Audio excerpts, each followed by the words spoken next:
رب زدني علما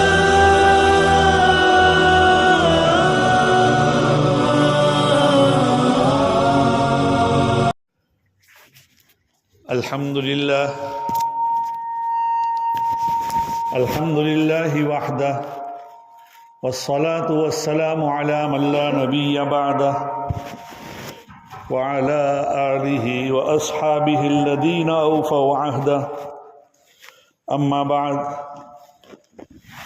فأعوذ بالله من الشيطان الرجيم بسم الله الرحمن الرحيم وذكر فإن الذكرى تنفع المؤمنين صدق اللہ مولانا العظیم۔ بزرگان محترم، عزیزو، دوستو، قرآن کریم کی ایک آیت آپ کے سامنے میں نے تلاوت کی۔ دعا فرمائیں کہ حق تعالی شانہ صحیح بات کہنے کی توفیق نصیب فرمائے اور مجھے بھی اس پر عمل کرنے کی توفیق نصیب فرمائے۔ حضرت والا تھانوی نور اللہ مرقدہ و برد مضجعہ فرماتے تھے کہ اگر کوئی آدمی واعظ نصیحت کرتا ہے، کوئی بات کرتا ہے اور خود کے اندر بھی کمی پا کر وہ یہ نیت کرے کہ میری بھی اصلاح ہو جائے تو اللہ تعالیٰ اس کو بھی فائدہ پہنچاتا ہے، تو اللہ تعالیٰ مجھے بھی فائدہ پہنچائے۔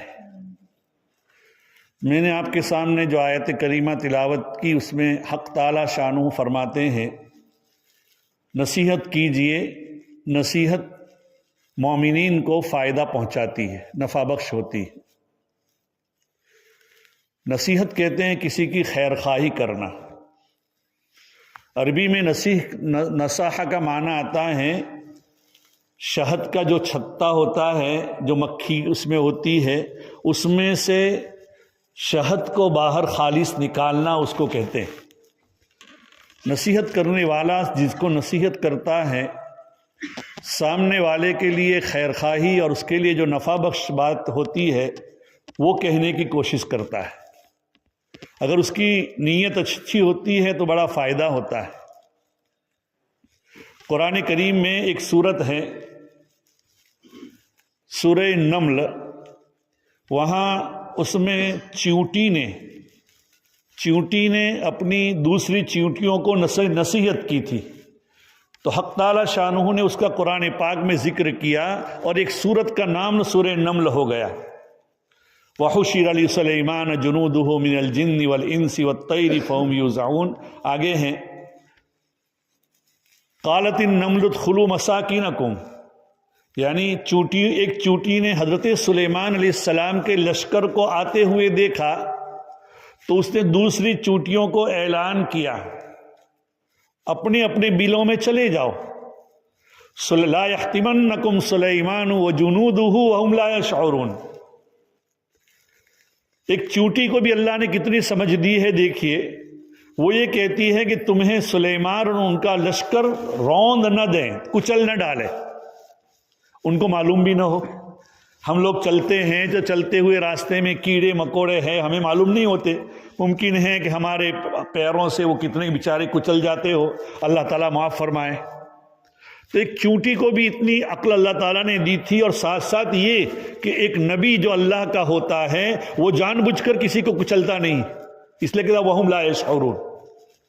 تو بہرحال چونٹی کا تذکرہ قرآن پاک میں حق تعالی شانہ نے نصیحت کی بنا پر کیا۔ آتا ہے پہلے زمانے میں تو ایسا ہوتا تھا، باپ اپنے بیٹوں کو بہت زیادہ نصیحت کرتے تھے دین کے اوپر باقی رہنے کی، مائیں کرتی تھی، رات کو سوتے وقت ہماری بڑی بوڑھیاں بھی کرتی تھی۔ آج کل تو بے دینی کا زمانہ ہے، تو باپ بھی بعض مرتبہ بیچارے بے عمل ہوتے ہیں، تو بیٹوں کو کیا نصیحت کریں۔ لیکن نصیحت فائدہ کرتی ہے، تو نصیحت کے فائدے کی بنا پر جیسے کہ واقعات میں آتا ہے، حضرت شیخ عبد القادر جیلانی نور اللہ مرقدہ و برد مضجعہ جب جا رہے تھے طلب علم کے لیے، علم حاصل کرنے کے لیے، ایجوکیشن کے لیے جا رہے تھے، والدہ نے کہا تھا کہ جھوٹ مت بولنا بیٹا۔ والدہ نے کچھ پیسے دیے تھے، راستے میں جنگلوں سے گزر ہو رہا تھا تو ڈاکوؤں نے ان کو گھیر لیا اور کہا کہ پیسے جو ہو نکال دو. ہے تمہارے پاس پیسے؟ ہاں ہے. کہاں ہیں؟ یہاں رکھے ہوئے، دے دو. ارے تم سچ سچ کیوں بول رہے ہو؟ اگر ایسا ہوتا کہ تم چھپا دیتے ہم کو معلوم بھی نہ ہوتا. ممکن ہے.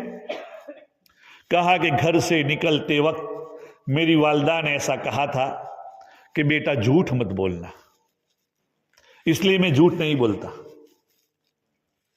امام زین العابدین نور اللہ مرقدہ کا واقعہ ہے کہ ان کو ان کے والد نے نصیحت کی تھی کہ بیٹا جھوٹ مت بولنا. اور دیکھیے آدمی، حدیث میں بھی آتا ہے کہ مومن دوسرے گناہ کر سکتا ہے لیکن جھوٹ نہیں بول سکتا. جھوٹ برائیوں کی جڑ ہے. ایک جھوٹ آدمی کو 100 جھوٹ بلاتا ہے. جیسے مثلا ایک آدمی کو کہا کہاں سے آ رہے ہیں، اور واقعی میں اس کو چھپانا ہے تو وہ کہتا ہے کہ میں گھر سے آ رہا ہوں. اب ممکن ہے وہ مارکیٹ میں تجارت کرنے کے لیے کسی کام سے گیا تھا لیکن وہ اس کے سامنے جھوٹ بولا. اچھا گھر سے آ رہے ہو، پھر کوئی اور بات پوچھی تو اس کو چھپانے کے لیے اور جھوٹ بولے گا. ایک جھوٹ آدمی کے لیے 100 جھوٹ کا ایک باعث بنتا ہے.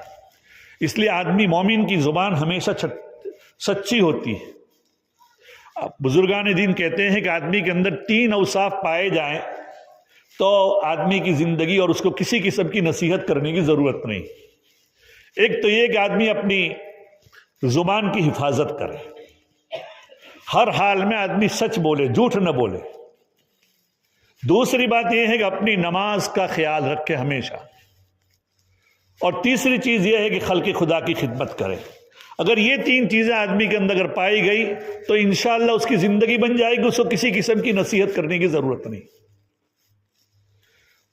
امام باقر نے اپنے بیٹے کو ایک اور نصیحت بھی کی تھی، مجھے اس کے ضمن میں یاد آ گیا اپنے بیٹے زین العابدین کو کہ بیٹے بے وقوفوں کی دوستی کبھی مت کرنا، کم عقلوں کی یا جس کے اندر عقل ہی نہ ہو جیسے جانور ہوتے ہیں ان کی دوستی مت کرنا. اور واقعی میں لکھا ہے کہ ایک آدمی نے ایک ریچھ کو اپنے گھر میں پالا تھا. اب ریچھ کو کیا کہتے ہیں انگلش میں مجھے تو معلوم نہیں، ریچھ آپ لوگ جانتے ہوں گے اکثر. تو ریچھ کو پالا تھا اور بہت پالتو تھا، اس کا ہر بات مانتا تھا ریچھ، لیکن گھر کے باہر رکھتا. لیکن ایک دن اس کو خیال میں آیا، اس زمانے میں یہ فین اور پنکھے وغیرہ تو ہوتے نہیں تھے، اس زمانے میں پنکھے وغیرہ تو ہوتے نہیں تھے. تو اس آدمی نے سوچا کہ بھئی کوئی سو جاتا بڑا آدمی تو گھر والے یا خادم یا نوکر ایسے پنکھا جھولتے تھے، ایسا ہوتا تھا، بڑے بڑے پنکھے ہوتے تھے. تو اس نے کہا کہ میں اپنے ریچھ کو سدھا دوں اور اس کو سکھا دوں کہ میں جب سویا ہوا ہو تو تم اس طرح پنکھا جھولنا.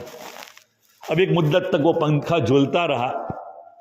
اس کو اپنے مالک کی بڑی پرواہ تھی، بڑا خیال رکھتا اور پنکھا اچھی طرح جھولتا تھا. ایک دن ہوا کہ مالک کے چہرے کے اوپر مکھی آ کر بیٹھ گئی. اب یہ ریچھ اڑا رہا ہے لیکن وہ اڑتی نہیں. اڑائی تھوڑی دیر، آپ جانتے ہیں کہ مکھی جب چہرے پر بیٹھتی ہے تو عامتاً وہ ایک دم جاتی نہیں. مکھی دو جگہ سے کبھی جاتی نہیں، ایک تو حلوائی کی دکان سے کبھی جاتی نہیں، مٹھائی والے کی دکان سے، اور دوسری چہرے پر اگر بیٹھ جاتی ہے تو وہ کبھی ایک دم جاتی نہیں. تو اس ریچھ نے دیکھا مالک سو رہا ہے اور اس کو پریشان کر رہی ہے، تو اس کو اٹھایا، بار بار ہٹایا لیکن وہ آ کر بیٹھ جاتی ہے. اب اس کے دل میں آیا، وہ ایک پتھر لے کر آیا اور مکھی جب چہرے پر بیٹھی تھی ماری. اب اپنے مالک ہی کا سر کچل ڈالا. تو امام باقر نے اپنے بیٹے سے یہ نصیحت کی کہ بے وقوفوں کی دوستی مت کرو. اگر ان کے ساتھ سفر کرنے کی ضرورت پڑے تب بھی سفر میں ان کے ساتھ مت جاؤ. تو ہمیشہ سچ بولو. ایک بات جو پہلی میں نے بات کہی تھی، جھوٹ کبھی بھی نہ ہونا چاہیے. جھوٹ کے لیے اگر آدمی جھوٹ بولتا ہے تو جھوٹ ایک بدبو ہوتی ہے. آدمی جب جھوٹ بولتا ہے تو جھوٹ کے اندر آدمی کا چہرہ ہی بدل جاتا ہے. اس لیے اللہ تعالی ہمیں سچ بولنے کی توفیق نصیب فرمائے. سچ بولنے کے واقعات میں بڑی نصیحتیں ہیں. آتا ہے کہ ایک مرتبہ جنگلوں سے، میں نے آپ کے سامنے حضرت شیخ عبد القادر جیلانی نور اللہ مرقدہ کا واقعہ بھی سنایا. حضرت لقمان علیہ السلام نے اپنے بیٹے کو 4 نصیحتیں کی تھی. اور مومن جب کوئی بات کرتا ہے تو ایسے نہیں، بلکہ اور حضرت لقمان بہت بڑے اللہ والے گزرے ہیں. بعض کہتے ہیں کہ وہ نبی تھے، بعض کہتے ہیں کہ اللہ کے بہت بڑے ولی تھے. انہوں نے اپنے بیٹے کو کہا تھا، اور اتنے بڑے آدمی تھے کہ قرآن پاک میں ان کا تذکرہ ہے اور ان کے نام کی پوری ایک سورت ہے، سورہ لقمان. تو حضرت لقمان علیہ السلام نے اپنے بیٹے کو کہا کہ میں نے 4000 نصیحتوں میں سے تیرے لیے 4 نصیحتیں میں نے چنی. کون کون سی؟ ایک نصیحت تو ایک ہے احفظ عینیک فی بیوت الناس. جب تم کسی کے گھروں میں جاؤ تو اپنی آنکھوں کی حفاظت کرو. آج کل ہم بازار میں جا رہے ہیں، ادھر ادھر جا رہے ہیں، تو آنکھوں کی حفاظت کرنا بہت ضروری ہے. بزرگان دین کے مقولے میں غالباً ہے العین نافذۃ القلب. عین، آنکھ، یہ دل کا آئینہ ہے، دل کی کھڑکی ہے. آدمی اپنی یہ جو جتنی بھی برائیاں ہوتی ہے وہ آنکھوں کے راستے سے جو آتی ہے، دوسرے راستوں سے بھی آتی ہے، لیکن آنکھوں کے راستے سے جو آتی ہے بہت زیادہ آتی ہے. اللہ ہمیں اپنی آنکھوں کی حفاظت کرنے کی توفیق عطا فرمائے، ہمارے جوانوں کی حفاظت فرمائے، ہمارے بچے بچیوں کی حفاظت فرمائے.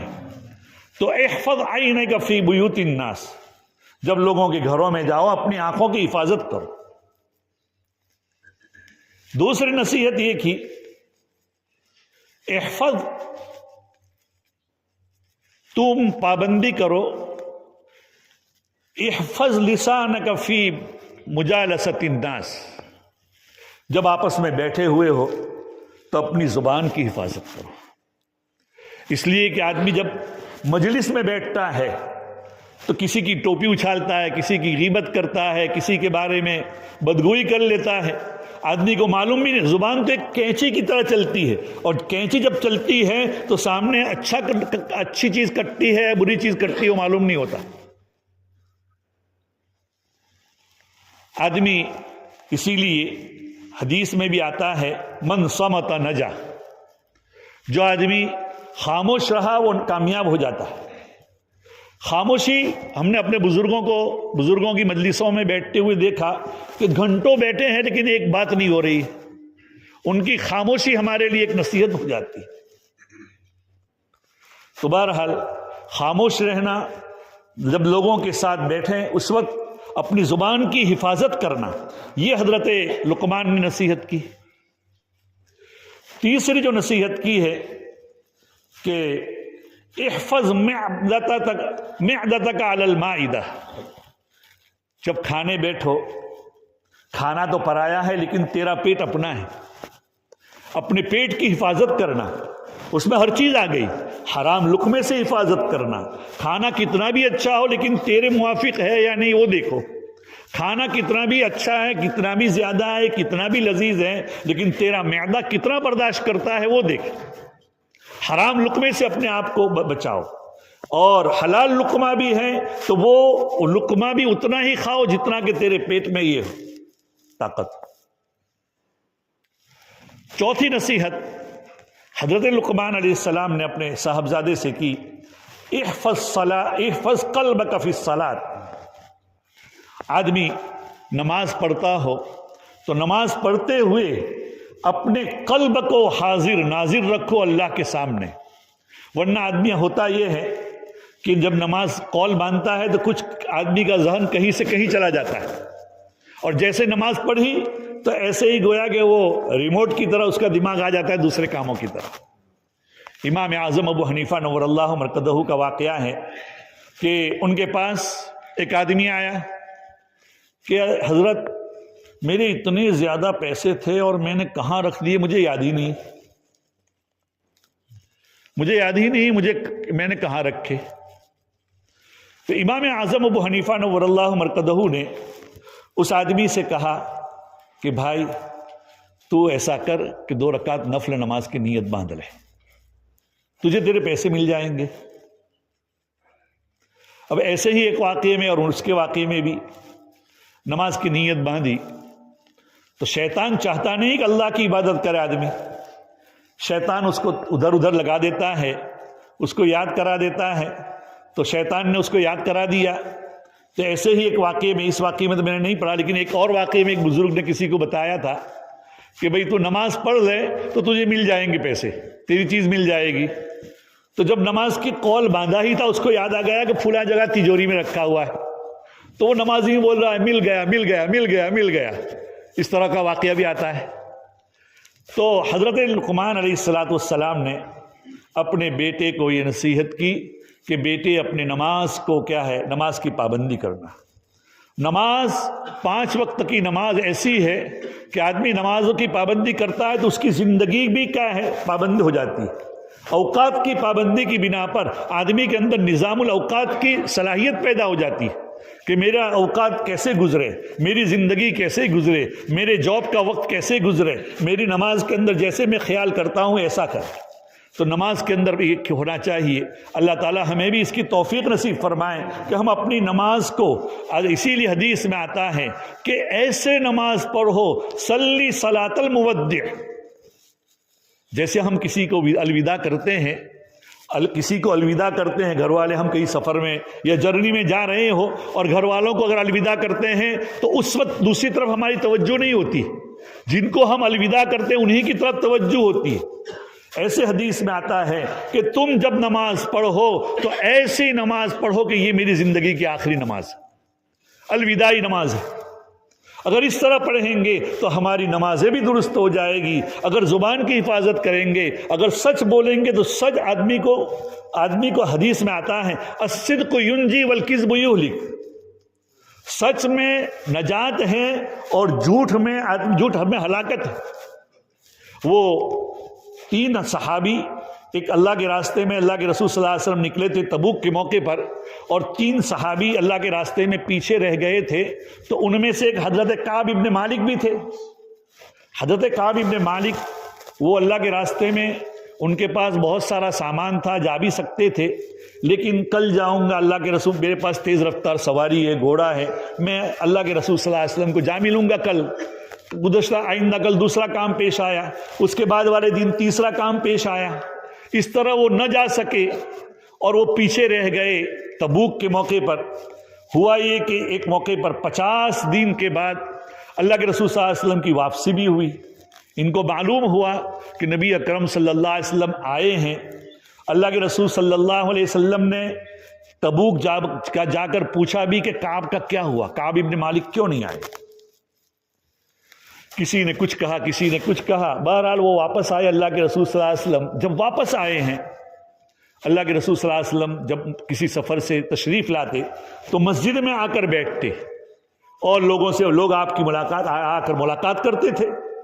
تو حضرت کعب رضی اللہ تعالیٰ عنہ بھی اللہ کے رسول صلی اللہ علیہ وسلم جب واپس آئے ہیں تو مسجد میں آ کر بیٹھے اللہ کے رسول. تو حضرت کعب بھی آئے. حضرت کعب رضی اللہ تعالیٰ عنہ نے دل ہی دل میں پوچھا، دل ہی دل میں بات کی اور کہا کہ آج اگر اللہ کے رسول صلی اللہ علیہ وسلم مجھے پوچھیں گے تو اللہ نے مجھے اتنی بولنے کی طاقت دی ہے کہ میں جھوٹ بول کر ادھر ادھر کی باتیں کر کے اللہ کے رسول صلی اللہ علیہ وسلم کو سمجھا دوں گا، لیکن اللہ کے رسول صلی اللہ علیہ وسلم کو اللہ تعالیٰ فوراً بتا دیں گے. اس لیے مجھے اگر نجات ہوگی تو سچ بات میں، سچ ہی میں نجات ہوگی.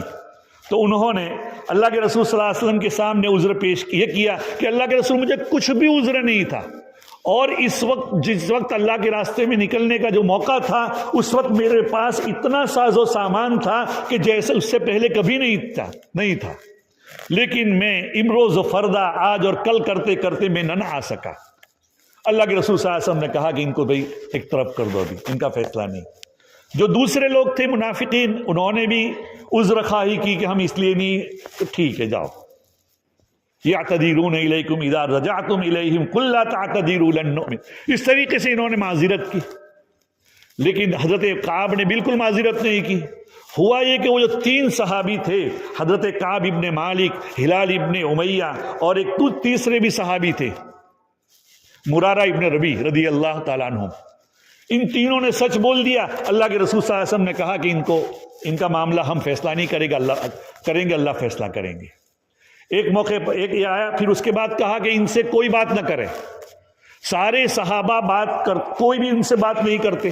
حضرت کعب کہتے ہیں کہ میں تو ایک سچا جوان آدمی تھا، میرے دو ساتھی تو بوڑھے تھے، اس لیے وہ تو اپنے گھروں میں روتے ہوئے بیٹھ گئے، لیکن میں مسجد میں آتا ہوں، نبی اکرم صلی اللہ علیہ وسلم مجھ سے بات نہیں کرتے، صحابہ کی کیا ہے زمین بدل گئی، زماں بدل گیا، اور کوئی میری طرف دیکھتا نہیں ہے، البتہ میں نماز پڑھتا ہوں تو میں کننکھیوں سے ایسے دیکھتا تھا تو اللہ کے رسول میری طرف دیکھتے تھے، لیکن بات نہیں ہو رہی۔ اور بزرگوں نے لکھا ہے، محدثین نے، کہ اللہ کے رسول نماز میں اس لیے دیکھتے تھے جب نماز پڑھتے کہ جب آدمی نماز پڑھتا ہے تو اللہ تعالیٰ اس کی طرف نظر کرتے ہیں رحمت کی، تو جب اللہ نظر رحمت کرتے ہیں تو نبی کیوں نہ کرے، اس لیے نبی یہ دیکھتے تھے۔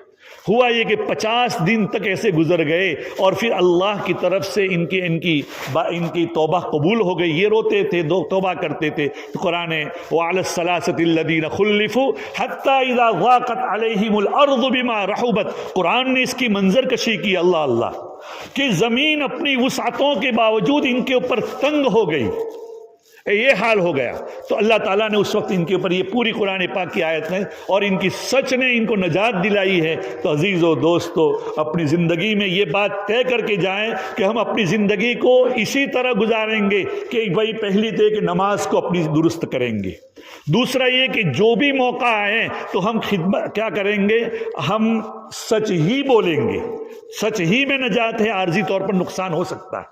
اور تیسری بات یہ ہے جو امام باقر نے اپنے بیٹے سے نصیحت کی تھی کہ خدمت خلق کرو۔ آدمی ولایت کے درجے میں خدمت خلق ہی سے پہنچتا ہے، آدمی کثرت صلاۃ، زیادہ نمازیں، زیادہ روزے، زیادہ تلاوتیں، اذکار کرنے سے اللہ کی ولایت کے درجے میں نہیں پہنچتا، بلکہ مخلوق خلق خدا کی خدمت سے پہنچتا ہے۔ تو عزیزو دوستو، آپ حضرات کے سامنے یہ 3 باتیں کی، اللہ تعالیٰ مجھے بھی اس کے اوپر عمل کرنے کی توفیق نصیب فرمائیں، اور یہ ٹھان کر جائیں کہ رمضان المبارک میں ہم ہمیشہ رمضان میں بھی سچ بولیں گے اور رمضان کے بعد بھی، اور اپنی نمازوں کو نماز میں اپنے قلب کے استحضار کے ساتھ ہم نماز پڑھیں گے، اور خلق خدا کی ہم سے جو بھی خدمت ہو سکے وہ ہم کریں گے۔ وآخر دعوانا ان الحمد للہ رب العالمین۔ سبحان اللہ۔